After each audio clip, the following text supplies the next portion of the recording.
Howdy mes petits surimi sorciers. Aujourd'hui on se retrouve dans une nouvelle vidéo série et je vais te parler d'une de mes séries favorites si tu as vu mon top série, les nouvelles aventures de Sabrina. Donc la saison 4 s'est achevée le 31 décembre 2020, je l'ai vue et revue, j'ai tout dévoré et cet été c'est sûr que je vais me refaire les 4 saisons. On a eu un final explosif qui a surpassé les saisons précédentes et pour te dire la saison 4 je crois que c'est ma deuxième saison favorite et c'est rare parce qu'en général les dernières saisons je suis pas trop satisfaite. Je vais un peu parler de la fin et une partie où je vais te parler des questions qui me restent néanmoins et du coup je sais que je vais acheter les comics qui ont été édités par Netflix et je sais plus qui parce que voilà ils ont fait des comics sur la série, comme ça je vais en parler avec vous et n'hésitez pas en commentaire à me dire vous vos questions si vous avez des réponses à certaines de mes questions. Alors c'est parti.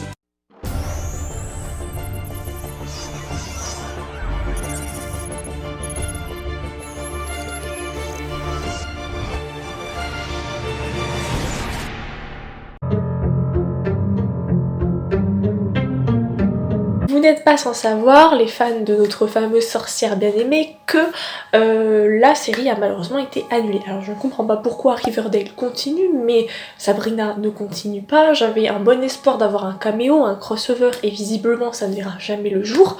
Après, j'ai cru comprendre qu'il y avait un spin-off en préparation, mais évidemment je vous tiendrai au courant sur les réseaux sociaux et peut-être même que je vous ferai une vidéo sur les caméos, les liens entre Sabrina et Riverdale et peut-être un retour possible de Sabrina parce que même Kiernan Shipka qui l'incarne dit oh là là vraiment je suis sûre que Sabrina va revenir, voilà on ne peut pas ne plus la voir, voilà elle est emblématique, elle était prête à durer longtemps donc voilà. Oyez oyez habitants de Greendale. Oyez oyez habitants de Bagdad. Je te préviens avant de rentrer dans le vif du sujet quand même que ça va spoiler un max, donc j'espère pour toi que tu as vu la saison 4 ou alors que tu t'en fous de te faire spoil. Bandez les yeux à vos phares, elles vont tomber sous le char. Donc voilà, dans la saison 4 on était face à une Sabrina célibataire, assez inarrêtable, qui savait plus trop où se situer, voilà, elle est plus avec Nick, elle est plus avec Harvey, voilà, elle voit tout le monde autour être en couple, vivre leur vie, avoir de nouveaux rêves, même Rosalind, elle s'affirme, elle devient plus femme alors qu'avant c'était juste une petite intello. Et du coup elle se dit oh là là moi je fais rien de ma vie, je suis pas ouf, qu'est-ce que j'apporte, si je disparaissais les gens ils s'en foutraient de ma gueule. Et voilà. Après on a le père Blackwood qui revient, qui prend vraiment un rôle de grand méchant et qui envoie quasiment à chaque épisode une abomination. Donc évidemment avec ses potes elle va devoir déjouer les abominations, mais elle crée des bêtises parce que si tu t'en rappelles, dans la saison 3, elle s'était dédoublée, donc elle, Sabrina, en tant que Sabrina Spellman, elle était restée dans le monde des humains à vivre sa vie tranquilla, et son double, sa jumelle, son sosie, qu'elle avait créé en essayant de revenir dans le passé pour empêcher Caliban de tuer tout le monde, et donc d'annexer le royaume des humains au royaume des démons, elle avait donc créé une jumelle pour être à deux endroits en même temps, et cette jumelle là va s'appeler dans cette saison Sabrina Morningstar, puisqu'elle restera aux enfers pour être la reine des enfers, et d'ailleurs elle aura toute l'affection du père, donc de Lucifer, qui d'ailleurs n'a pas capté qu'en fait c'est la même personne, Sabrina Spellman et Sabrina Morningstar, qui va d'ailleurs complètement renier Spellman, mais être un papa vraiment magnifique, trop mignon, je l'adore, avec Morningstar. Et personnellement, je ne sais pas vous, mais j'ai adoré la personnalité de Morningstar, donc je n'ai pas de bandeau rouge, mais j'ai un bandeau noir.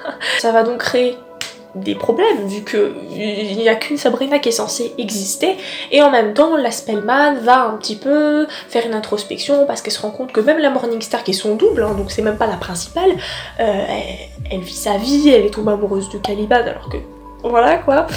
Et donc vraiment on sent que Sabrina grandit, voilà, et à la fin de la saison elle prend complètement ses responsabilités. Voilà, elle m'a choquée, elle faisait vraiment adulte alors qu'elle a à peine 17 ans. Aussi cette saison ça a été une grande ode à s'aimer soi, parce que c'est bien aussi d'être en couple, mais est-ce que c'est pas mieux aussi déjà de commencer par s'apprécier soi, avec ses défauts, avoir confiance en soi?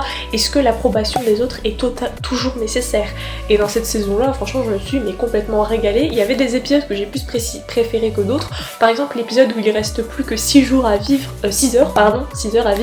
et qu'elle fait vraiment tout ce qu'elle a tout ce qu'elle peut, voilà, elle se réconcilie avec des personnes, elle fait tout ce qu'elle peut pour profiter de ces derniers instants, ou l'épisode où elle se retrouve transportée dans la série des années 90, parce que vous n'êtes pas sans savoir que dans les années 90, il y a Sabrina l'apprentie sorcière, qui était une série donc inspirée des comics, mais qui était quand même beaucoup plus rigolote, beaucoup plus drôle, beaucoup plus mignonne de où elle était avec Harvey.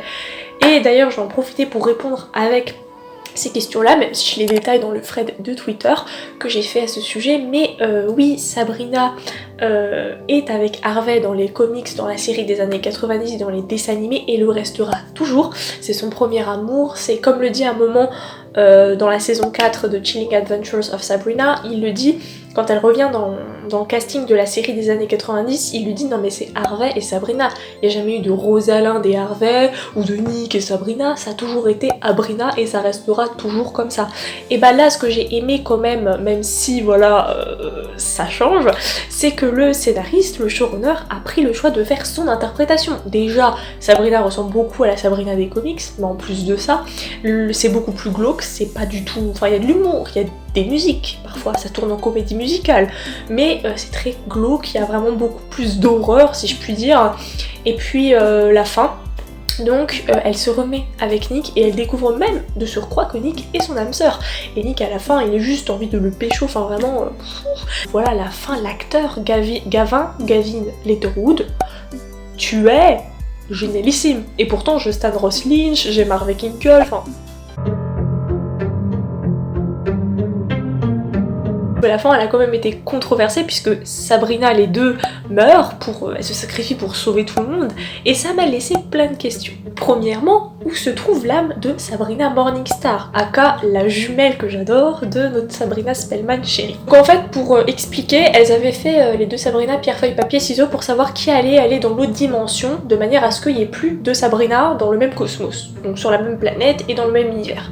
Donc c'est Morningstar qui y va, et elle découvre en fait qu'elle est dans le monde de la série des années 90 et que Salem, le chat, est en fait l'abomination de l'infini. Néanmoins, elle va s'allier à ce chat-là parce qu'il y a une autre abomination plus terrifiante qui s'appelle le néant et qui va d'ailleurs détruire ce cosmos, ce monde-là, et va justement après essayer de détruire là où il y a Spellman encore, et c'est à ce moment-là que Spellman va décider de se sacrifier. Elle essaye de prévenir Spellman, donc Morningstar revient à travers le miroir, et Morningstar malheureusement, au moment où elle la prévient, elle est dans ses bras et après elle meurt. Voilà, parce qu'elle a été complètement pulvérisée avec le Salem des années 90. Clairement, cette mort, je n'ai pas eu le temps de comprendre, j'ai été ultra surprise et j'ai aussi failli pleurer parce que déjà j'adorais Morningstar et puis elle était toute mignonne, elle était vraiment positive, hein, et sa mort était tellement brutale, enfin là je vous en parle, j'ai encore la chair de poule, et du coup je me suis dit oh là là, il n'y a pas eu de happy ending pour Morningstar qui était d'ailleurs à fond sur Caliban, et d'ailleurs le Caliban dans les années 90,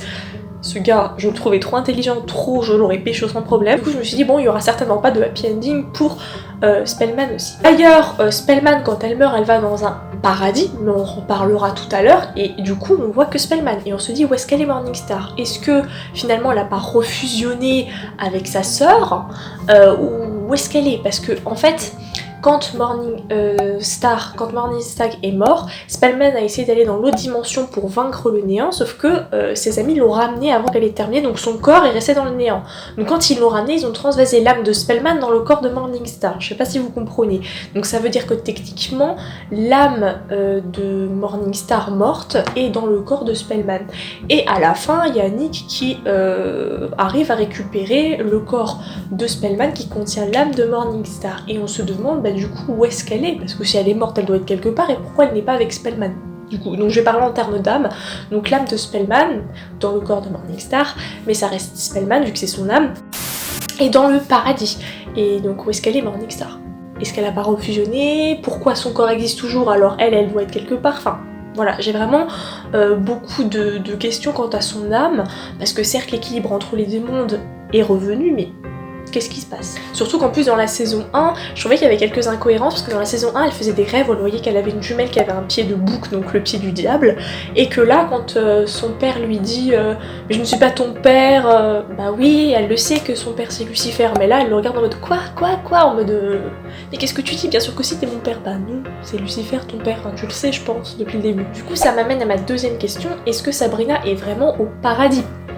parce que ça peut paraître étonnant pour certains, mais en plus d'être une sorcière et fille de Lucifer, on aurait pu se dire pourquoi elle va pas au royaume des morts, puisqu'elle est morte. Mais en soi, le royaume des morts, c'est fait aussi pour punir les gens qui étaient méchants. Donc est-ce que, même si elle a fait des actions pas ouf dans sa vie, au final ça a toujours visé à sauver les gens, est-ce que elle méritait d'aller aux enfers ou au paradis, enfin je sais pas, sachant qu'en plus Lucifer c'est peut-être le diable, mais de base c'est un être divin, vu que de base Lucifer était un ange, donc, et qu'en plus à la fin elle a eu des pouvoirs divins, parce que les pouvoirs du néant sont des pouvoirs divins, ça s'appelle Morningstar, enfin bref, tout un... Allez regarder la série si vous l'avez pas vue, mais si vous l'avez vue vous me comprenez, il y a tout un lien en fait qui dit que Morningstar, étoile du matin, donc elle est comme un ange, elle est divine, donc voilà pourquoi elle serait plus encline à aller au paradis plutôt qu'aux enfers. Sauf que moi personnellement j'ai une théorie tout autre. Pour moi, elle n'est pas au paradis, pour moi, elle est dans le néant. Elle s'est faite avoir en beauté, parce que je vous rappelle, le néant de base, c'était une grande pièce avec des tableaux, et au milieu nous avions toutes les planètes qui étaient dans les différents cosmos. Et à la fin, son soi-disant sweet ever hereafter, là, son paradis, c'est la même pièce, vraiment une pièce blanche, avec 3 tableaux qui, comme par hasard, sont le tableau du monde des démons, le tableau du monde des mortels et le tableau du monde du paradis, qui sont comme par hasard les 3 mondes auxquels elle appartient, parce que c'est la fille du gars qui dirige les enfers, mais le gars qui dirige les enfers, il vient du paradis et elle a des pouvoirs divins, et en plus elle est aussi à moitié humaine vu que sa daronne elle était mortelle et qu'elle a toujours vécu chez les humains. Et elle est en plein milieu sur un banc, et comme par hasard ce tableau là dont je vous parle avec la pomme, donc il remontre la scène du paradis quand il y a la pomme et qu'après voilà Adam et Ève vont se retrouver sur terre, je vous refais pas la théologie, c'est très bizarre parce que c'est le tableau qui était présent chez Sabrina quand elle commençait à avoir des pouvoirs du néant, c'est à dire qu'elle pouvait prendre les objets et les envoyer dans une autre dimension, et ce tableau là y était, et je me dis bah peut-être que finalement elle n'est pas morte, elle est dans le néant. Et ce serait trop cool parce que ça correspond à ce que je vous disais, l'actrice Kiernan Shipka qui disait que Sabrina allait forcément revenir un jour ou l'autre, qu'elle l'espérait en tout cas très fortement, et ça va aussi avec la deuxième chose que j'annonce tout le temps depuis le début de la saison 1, c'est que les morts ne restent jamais silencieux à Greendale très longtemps. Il y a toujours une façon pour les faire revenir. Donc je me dis Sabrina ne peut pas mourir. Surtout que moi j'ai vraiment lu tous les comics de l'enfance. À un moment donné, Sabrina sort avec Archie Andrews qui est dans Riverdale. Donc va falloir m'expliquer comment vous allez faire.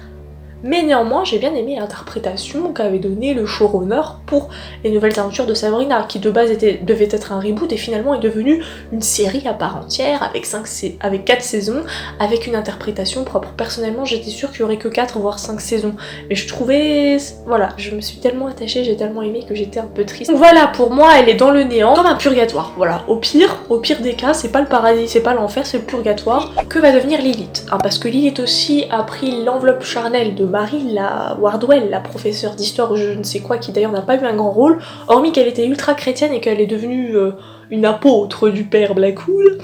Donc voilà, elle prêche la fin du monde, les enfers, enfin voilà. Mais Lilith en soi, elle est toujours vivante, elle a même eu un enfant. Malheureusement, comme Lucifer voulait lui retirer son bébé, elle a dit que quoi qu'il n'en coûte, il n'aurait jamais son bébé, donc elle a tué son bébé, son Adam. Et d'ailleurs j'ai adoré la scène parce que ça faisait écho à Lucifer dans la saison 1 je crois, qui a tué l'amant de Lilith qui s'appelait aussi Adam et qui l'avait servi au dîner, et bah là c'est Lilith qui tue son bébé Adam et qui le sert au dîner. Sauf que quand elle se rend compte que Lucifer pète un câble, enfin voilà, parce que c'est son fils, elle a tué son fils, donc là pour ce plan là Lucifer est trop ouf comme personnage, et l'acteur je le trouve trop chou, mais alors là voilà. Et Lilith se rend compte qu'elle a quand même fait une connerie, surtout qu'en plus elle qui pensait qu'il allait la tuer, il s'est dit mais tu ne vaux pas assez pour que je te tue, au contraire je vais te faire regretter, je vais te faire souffrir, et donc là il enlève tous ses pouvoirs, elle devient mortelle humaine, mais en fait immortelle mais humaine. En gros elle va vivre avec les maladies, la vieillesse, toute sa vie, sans jamais mourir et en étant humaine. Elle demande à Caliban, qui est quand même un petit peu le pote de Lucifer, de trouver la lance de Longinus pour qu'elle meure, et Caliban qui veut la voir mourir de tout son cœur est d'accord, et lui donne la lame. Lame qui finalement servira à autre chose. Elle chope Lucifer, qui l'a quand même maltraité, hein, c'était clairement un pervers narcissique, un amant toxique, hein, et donc elle le poignarde au niveau de ses cicatrices d'ange, elle prend son sang qui est noir, comparé au sang de Sabrina lors du sacrifice qui était blanc. Et du coup elle se repeint la bouche, elle le boit et elle a les pouvoirs de Lucifer, donc on peut considérer que Lilith est devenue la reine des enfers. Autre chose que j'ai adoré, je vous ai dit tout à l'heure que Lucifer avait le sang noir, bah Sabrina Morningstar quand elle se sacrifie sur l'autel, elle avait ses cheveux blancs, mais alors d'un blanc très clair de sorcière et son sang était blanc. Et quand elle est morte, comme si ses pouvoirs quittaient son corps, son sang est redevenu rouge et ses cheveux sont devenus moins blancs, ils sont redevenus un peu blonds. Et je trouvais cette scène trop belle, ça m'a fait penser dans Avatar quand t'as la reine du royaume des glaces du nord qui meurt. Au départ elle avait les cheveux blancs, puis quand elle meurt elle redonne sa vie au poisson, elle redevient brune. Je trouvais cette scène juste trop belle mais trop épique. Donc on peut supposer que Lilith est reine des enfers, mais évidemment Caliban, qui a aussi été envoyé dans le néant selon moi, franchement lui je ne comprendrais pas, je ne comprendrai jamais ce personnage. Il reste quand même les sbires de Caliban qui eux sont opposés à ce qu'une femme soit reine des enfers, donc si c'était pas Lucifer ça devait être Caliban le roi pour eux. Donc qu'est-ce qui va se passer pour Lilith qui est l'homme au bibelot, voilà, parce qu'on voit quand même que quand il y a l'abomination de la perversion, c'est parce que Père Blackwood a volé cet objet là à l'homme qui vendait des bibelots. Et ensuite justement c'est l'homme qui vendait des bibelots qui donne l'œuvre de la vérité ou de la réalité à Ambrose pour permettre de lancer le sort, et quand Spellman sera tenter d'utiliser la perversion pour sauver tout le monde, il va lui offrir la boîte de Pandore. Voilà, il va lui échanger la boîte de Pandore contre la perversion. Donc c'est vraiment un personnage récurrent et pourtant on ne sait rien, à part qu'il apparaît toujours quand on a besoin de lui et qui donne des trucs qui vont bien aider les gens. Donc du coup on se dit mais est-ce que ce ne serait pas peut-être la réincarnation de Dieu? Parce que c'est vrai qu'on sait, moi je sais, ma série préférée c'est Lucifer, donc forcément j'ai bien vu que Dieu arrivait quand est-ce qu'il voulait, en prenant possession de qui voulait au moment opportun, surtout qu'en plus il n'a jamais révélé son identité, donc je ne sais pas ce que vous en pensez. Et enfin ma dernière question c'est qu'est-ce que devient Caliban? Voilà, c'est un personnage que je ne comprendrai jamais. Déjà dans la saison 3 il avait tenté de flirter avec Sabrina, sachant qu'à la fin il a quand même tenté d'annexer le royaume des humains, il lui a fait la guerre, enfin bref. Ou quand Sabrina s'est dédoublée en Morningstar, Morningstar est tombée amoureuse de Caliban, et bizarrement Caliban aussi, il a même été jusqu'à comment on appelle, quand on enlève la virilité aux hommes, il a été castré pour elle parce que Spellman voulait séparer Morningstar et Caliban parce que Caliban s'est retourné contre elle, donc elle s'est dit je veux pas quelqu'un qui essaie de nous tuer, mais elle se rend compte que finalement ça a encore plus augmenté l'amour de Morningstar pour Caliban, parce que justement Caliban a accédé à sa demande alors qu'au départ il voulait pas, quoi, genre oh, je suis un homme, n'abuse pas, je t'aime mais n'abuse pas. Mais à la fin, quand Morningstar meurt, Caliban part en guerre avec Lucifer contre Spellman, alors qu'il sait pertinemment que Spellman est la jumelle de Morningstar. Et on le voit plusieurs fois tenter de tuer Adam, le frère de Morningstar et de Spellman, et essayer de reprendre le royaume. Donc on se dit, est-ce que Caliban a finalement véritablement aimé ou pas Morningstar? Personnellement, je pense que non. Je pense qu'il ne l'a jamais aimé. C'est dommage pour Morningstar parce qu'elle était trop cutie. Après il y a une autre théorie où oui il l'a aimé, mais c'est comme dans Antigone, quand elle a enterré son frère et tout, enfin bref, mais qu'elle s'est mis à dos le royaume alors que les deux choses les plus importantes pour elle c'était sa famille et son royaume. Elle a choisi son frère, sa famille. Là par exemple Caliban c'était sa famille Morningstar ou sa volonté d'avoir le royaume, là il a choisi la volonté d'avoir le royaume quand même. Et voilà, sinon je terminerai cette vidéo sur un petit regret, c'est Monsieur Kinkle. J'ai été trop contente de le voir développer, de voir son passé de punk rocker et tout, et de voir que enfin il a dit à Harvey Kinkle qu'il était fier de lui, même si après il ne s'en souviendra pas. Mais voilà, le père, Monsieur Kinkle, et déjà l'acteur je le trouve d'une belle cossitude, vraiment il est trop beau. J'avais vraiment un problème avec les darons, vraiment. J'aurais voulu qu'il le développe encore plus. Ils ont accédé à ma demande dans cette saison, mais j'aurais voulu encore plus parce que vraiment ce perso je le surkiffe. Sur ce, cette vidéo est terminée, j'espère qu'elle t'aura plu. Si c'est le cas, n'hésite pas à mettre un petit pouce bleu et à t'abonner, ça fait toujours plaisir. Sur ce, passe une bonne journée, passe une bonne soirée. Ciao ciao, petit sorcier de Green Day.